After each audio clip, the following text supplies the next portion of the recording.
अस्सलामुअलैकुम बच्चों, आज का हमारा सबक नंबर 3 है मुज़क्कर मुअन्नस। इसमें हम परिंदों के मुज़क्कर मुअन्नस पढ़ेंगे और उनकी बारे में जानेंगे।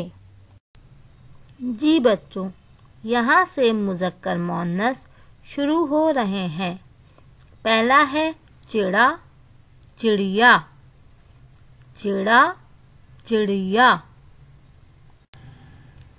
तोता तोती, तोता तोती।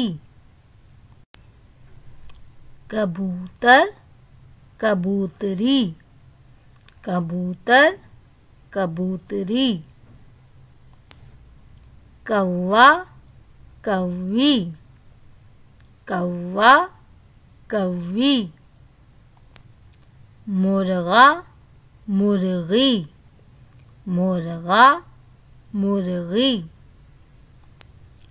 मोर मोरनी, मोर मोरनी। तीतर तीतरी, तीतर तीतरी। जी बच्चों, पिछले स्लाइड में हमने चंद परिंदे के मुज़क्कर मुअन्नस पढ़े।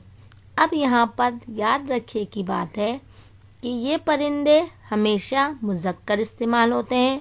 कौन कौन से? जैसे उल्लू, बगला। बगला जो है वो एक बत्तख की तरह का होता है जिसकी गर्दन बहुत लंबी होती है। बाज, चकोर, हुदहुद, ये वो परिंदे हैं जो हमेशा मुज़क्कर में आते हैं, जबकि ये परिंदे हमेशा मुअन्नस इस्तेमाल हैं, जैसे चील, फाख्ता, मैना वगैरह।